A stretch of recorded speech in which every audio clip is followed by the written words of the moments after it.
Fernando Ramirez, and he's going to be talking about Jesse Glover. So we have a few questions in reference to how did you meet Jesse Glover, and what are some fond memories that you had with him?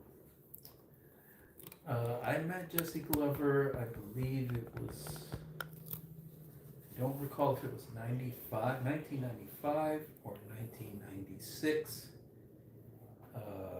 Myself and my teacher Mike Lee, not Jesse Glover's brother, but Chicago Mike Lee, brought him in for a seminar and around that time frame, and I met him at the Amtrak uh, Union Station downtown Chicago. I remember my car, my battery was cable was loose, and I was stranded on Michigan Avenue for a little while before I could get to see him, and I got there kind of late. But nevertheless, a lot of people say the same thing.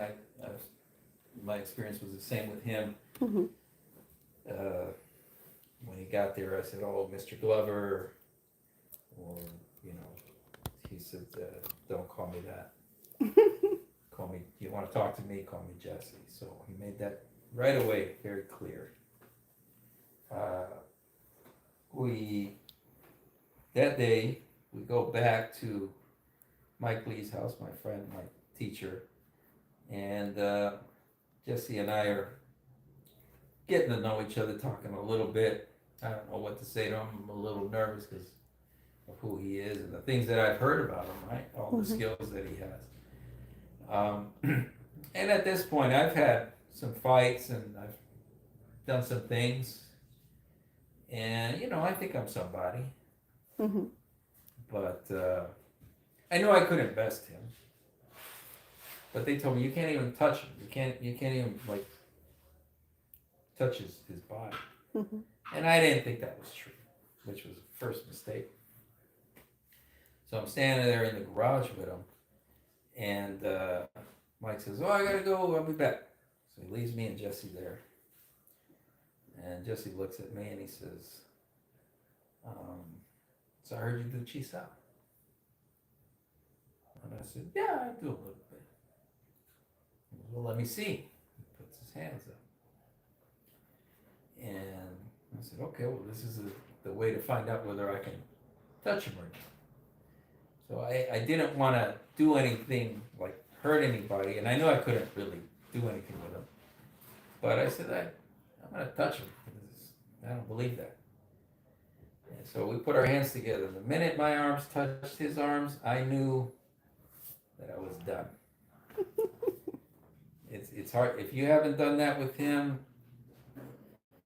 or ever done that with him, that was something just in and of itself.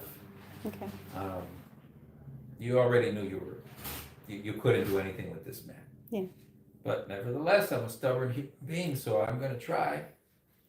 I'm young, I'm 25 years old, so I'm going to use my strength. I'm lifting weights, I'm training, I'm punching, I'm doing all these things, Mm-hmm. taking other styles. And so I try him, and it seemed the more pressure I gave him, the worse it got. Mm. So just so you know how fast he was, I had spring-loaded glasses, right? Like these are, and my prescription glasses, and they're spring-loaded. And he he backfisted me so fast that the lens touched my eyeball before I could blink. Oh wow. And then it looked like his arm was getting sucked back because I saw it when it was going back, not when it came in. Mm. And so then I said, okay, well, he's 60, he was 60 something years old at that time. So I figured I could muscle, right? And I tried to grab him and try to muscle him, and I just felt myself go into the wall. And then he pulled me back, and he just had me like a rag doll everywhere. So popped me in the eye, popped me in the mouth. I'm bleeding from my mouth. I'm getting thrown around at his leisure, and I mean, I couldn't touch him. I couldn't. I couldn't even put a finger on him. It Yeah. was impossible. And that's.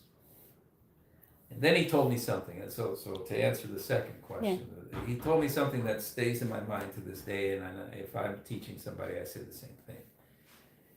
He says, "Yeah, a lot of people, they want to try me out and they want to hit me." He said, "And that's great for them, but what do I get out of that?" Mm-hmm. So it made me feel kind of bad, right? And from there forward, I never like thought about hitting him or anything like that. I mean, we still hands and I still tried, Yeah. but it was never something that I was trying to do, like a lot of people did. Yeah. I saw people do that at this. We did different seminars with him, but I saw other people, black belts in this or black belts in that, try him, and it never went the way they thought. The way they thought it could go, right? Mm-hmm. Uh, Besides being a phenomenal teacher, phenomenal martial artist, he was a great human being. Okay. Uh, just a most genuine person that you could meet. Even if you didn't train with him, he was somebody you should know. Right. And just a beautiful, beautiful human being, beautiful man. And I wish he was still around. Up until before he passed, we would talk to him. Mike and I would talk to him every week. Mm-hmm. It was a regular, ongoing thing. And I told him, "Well, my grandfather passed, Jesse. So I'm taking applications. You want to be my grandfather?" He goes, "Okay." So I started calling him Grandpa. He would make him laugh every time I called him Grandpa. Grandpa. So it was something we did, right? But I mean, he was somebody that you would come in a certain way, and he would adapt. He would fix you, right? He would take things off that you were doing that were in excess, because that's what he got from Bruce, right? I mean, So explain that a little bit. Streamlining a process. Okay. Funny enough, I have a company named Streamline Management Group. That's not a plug. It just happened to be that way. But he would definitely streamline you in a way where you're not wasting movement. And sometimes the movement would be so obvious that you couldn't see it Okay. until he pointed it out. So he was good at that. He would pull out the best in you. He would work with whatever you can do. Okay. His stuff is for the average person. Mm-hmm. It's not for the super athlete. It's not for the gifted person. He made it so regular people could have a means of defending themselves, and I think he succeeded in that. Okay. So he would make you a better you. Okay. And the people that have trained with him know that, right? Mm-hmm. They would say the same thing. The ones that spent enough time with him, he just made you a better you, not just in martial arts, but in general, just as a person. Okay. I mean, you're blessed to know him, and you're blessed to work with him. Mm-hmm. And I'm very, very happy and feel very grateful for what I got, whatever time I had with him. Also, because of that, I've developed relationships with his other students and Steve Smith, who also worked with him Mm-hmm. directly, is a very good friend. He's also a teacher of mine, and who I respect, and who Jesse told me that I should meet. Yeah. If Jesse told me, you should check this guy out or you should check that guy out, I did it because his opinion was I mean, he'd seen a lot of people, right? Yeah. He trained with a lot of people, and a lot of people tested him out and do stuff, right? So if he told you so and so's good, you should believe that person was good. Mm-hmm. So when he said you should meet Steve, I'm glad I met Steve. And, I do other things with Steve. It's hard because I live in Texas, from Chicago originally, so it's hard to get out to Washington and go. But when I can, I do. Mm-hmm. And I train on my own mostly. I've had students come in and out, but most of the time I'm by myself. I don't have a school or anything that's in the works because I was told that I should. And at first I didn't want to. I didn't want to do it anymore because people didn't want to, put in the work or show up and do stuff. But it's not easy. Yeah. Jesse's curriculum was it was simple but not easy. Exactly. It was very very high repetition, deliberate practice, right? Mm-hmm. Not just repetition for repetition's sake, but repetition, so it gets ingrained in your neuromuscular system, and then it would just happen when you need it, which is true. Sometimes you would feel like, I'm doing this stuff and I don't think it's gonna work. Yeah. And then you have a situation. Now, I was the type of person that would kind of put myself in bad situations on purpose to feel it out and test it out. Wasn't very smart. So, but when I needed it, it was there, right? Right. And then, of course, I worked with Mike Lee. I met him in 1992. So if it wasn't for him, I would not know Jesse or Steve or anybody for that matter. Mm-hmm. 92 all the way up until I met Jesse, and then until Jesse passed, right? And then we had brought him to Chicago to do seminars. We had gone to Seattle to train with him. Whenever we could spend time with him, we would, and we'd be up till 2, 3 in the morning with him, day in, day out. I mean, those are great times. Yeah. I really enjoyed that time, and I wish I had more of it. And because of Jesse, now I got Leroy taking over the grandfather spot. Yeah, he's my grandpa. Well, you're gonna have to share him. And I'm enjoying, that relationship. And we're doing the same thing. We talk every week like we did with Jesse, Mm-hmm. And I love it. I love it. But if it wasn't, for number one, Mike Lee here, I wouldn't have access to these guys. And we become, and I think a lot of us would agree, a family, right? Right.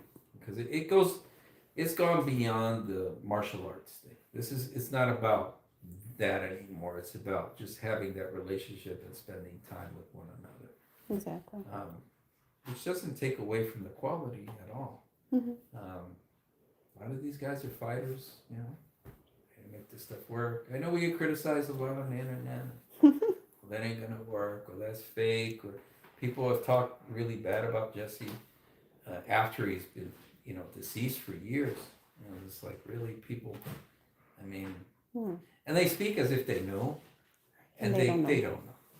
They have no clue what skill level he had, just because it's not what they were doing, or it looks a different way. It was his system. Yeah. Non-classical kung fu is something he made. It's not even Bruce's stuff. Yeah. Not really. He trained with Bruce and he got that, but he had to develop a style that worked for him because he's working with Bruce, and Bruce is, very talented, very fast, lots of pressure. So he had to compensate for that because he wasn't that level guy at that time. And he made something that was just, it works. It just works. So talk a little bit about his system so I know that you, Mike, will always talk about his system. So what are some of the system, or at least pick one Sure. that you prefer or you So like? number one for all these people out here, these internet people, Mm-hmm. as armchair quarterbacks, it's not Wing Chun. There you go. All right, so those people that go, that's not Wing Chun. It's not Wing Chun. You're right, it's not. It never was meant to be. It's not supposed to look like Wing Chun. Does it have elements of Wing Chun? Yes, it does. But that doesn't make it less effective or anything. No disrespect to Wing Chun, because I've done Buddha Hand Wing Chun. I'm familiar with it. Mm-hmm. Wing Chun is the base, right? And they're very well-talented people, but these traditionalists that want to say, well, that's not Wing Chun. You're right, fool. It's not. It never was supposed to be. Yeah. So it's a streamlined version, and Mm-hmm. it has other aspects because Jesse was a judoka. Okay. And you know, as time goes by, sometimes I look at stuff, I look at videos that some people have released of him, or things that I remember him either implementing or talking to him about.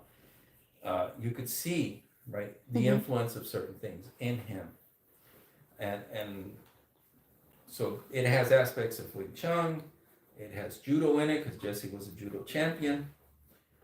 Very good, very good. So he had a very keen sense, a very hypersensitivity towards movement, you know, Mm-hmm. and weight and transfer, right? Yeah. So that was in there. I didn't know that off the top, but later on, I'm like, you know what, it's in there, right? Mm-hmm.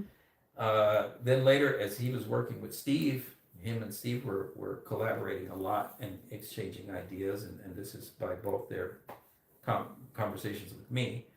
Um, so I can see that influence, Steve's influence in his stuff, and vice versa, right? Right.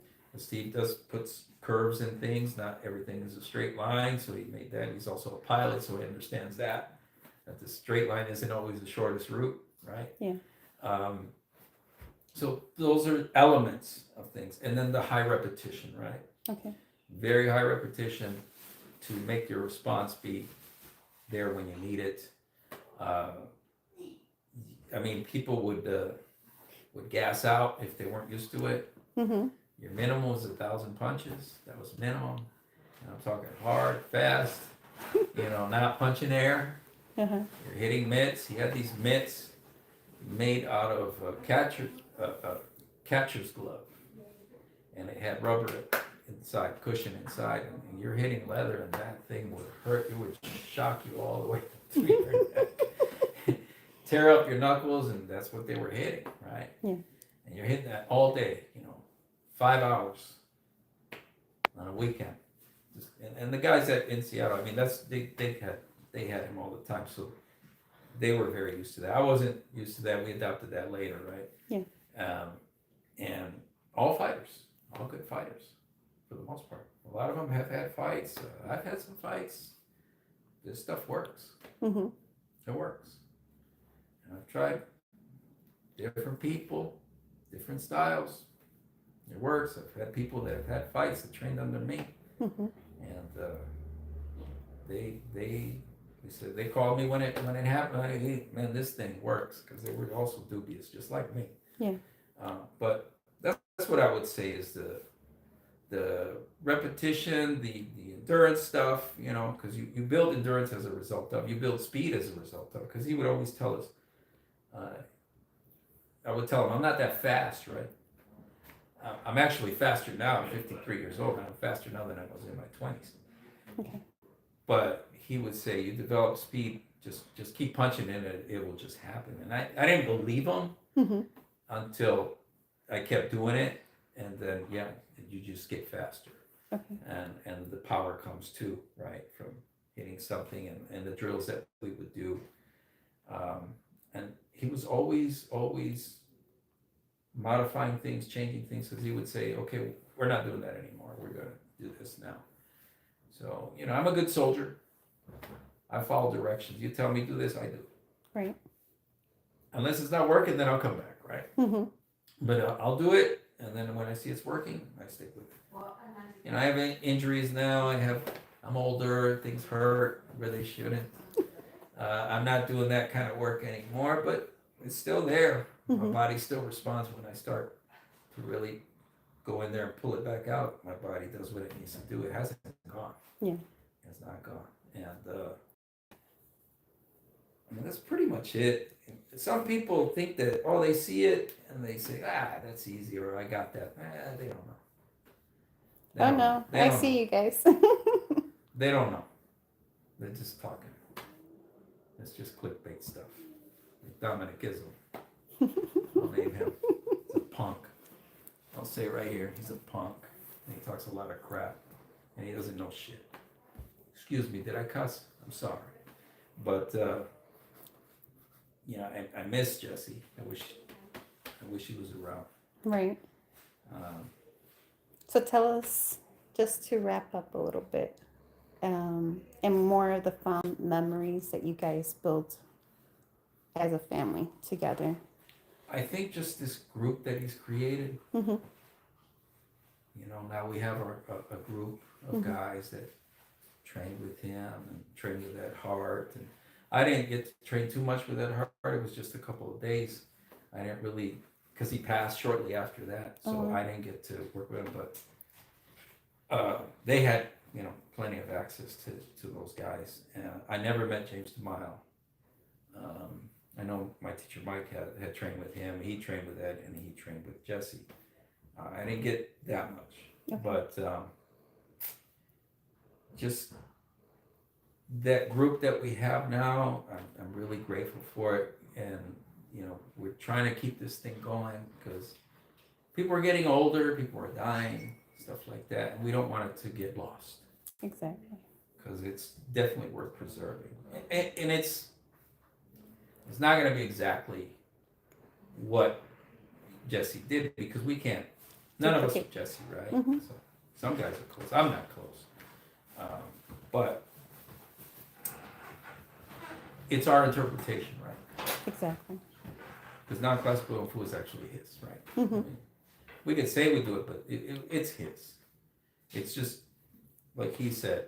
It's our interpretation, and we all say it, right? Those that do it. Okay? This is my interpretation of what he gave me. Okay. So, and my stuff is not true either. It's mixed in with other things. I've trained with different people. I've made modifications from combat situations that I've been in because sometimes things don't work out the way you want, and you get gassed out, or you get hit and you didn't want to get hit in that manner, or you get hurt or something like that. So you're always adjusting. I know Wang Chong Leong did that. Mm-hmm. He was always modifying things every fight that he had. He was like, okay, that took too long, or this didn't work out. So and he would modify his stuff so his stuff wasn't pure either. And he was a great fighter Mm-hmm. from everything that I've heard. So that's also part of it that I would say, and I don't think people would disagree with me, is that there's always room to continue to grow Mm-hmm. and to continue to adapt to certain situations in Jesse's system, right? Right. So he said eventually you'll come up with your own stuff. You'll have your own version of things, and I think that's true now. Looking back. So that's pretty much it. That's pretty much it. Did I say too much or too little? No. Should I shut up now? You can add some more if you like. I know all of you talk about him as if he's still alive. Because he is. There you go. He's always going to be in here, right? Mm-hmm. And if we listen, we can still hear him. Mm-hmm. He's just changed people's lives. I know he's changed my life. Even when I had personal issues going on, he would check on me and stuff. And it became more than the training. Okay. And that's something that we've all kind of done with each other now, right? Mm-hmm. Now that he's gone, it's not about the training anymore. There you go. It's not about beating each other up anymore. It's about the relationship, right? Mm-hmm. And we get to work out together and play. We just, like Steve says, it's play. Exactly. And I think that's the best way to describe it. Mm-hmm. So I'm glad that I met him. And I'm glad that I'm still doing what I can with what I got from him and from Mike. And I'm going to do something with it until I can't, right? Until my body says enough, shuts me down. Mm-hmm. So you have to modify some things now because things hurt, right? Which is what you're supposed to do, right? Mm-hmm. This thing is not always going to be like that. Maybe it starts to make a little curve. Maybe this starts to point out. Whatever that is, right? Right. Whatever that is, if it's here, if it's out here, whatever, right? It has to work for you. And if it works, it works. Mm-hmm. And then if it doesn't work, well, then you fix it Right. so you can make it work, right? But we don't force things, Mm-hmm. you know. I'm trying to develop that sensitivity that he had, right? Where he, I mean, just touched you and he already knew what you were going to do before you did it. And And there's a that's lot of the people energy. that think they could have done something with him, but they never met him. Because if they had met him and touched hands with him, they wouldn't say what they say. Yeah. No way. No way. I've never seen anybody that can do what he did. Okay. Never. And I don't think I will. But hey, that's my opinion. Right.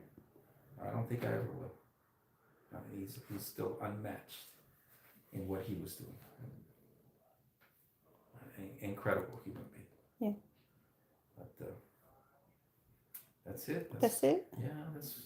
All right. Well, thank you for this interview. Thank I you. greatly appreciate it. I appreciate you taking the time to do it. I'm glad to help out any way I can. Yes, sir. Thank you so much. Well, everyone, this is Fernando Ramirez, and we'll probably have a couple more interviews with him pretty soon. Sounds good.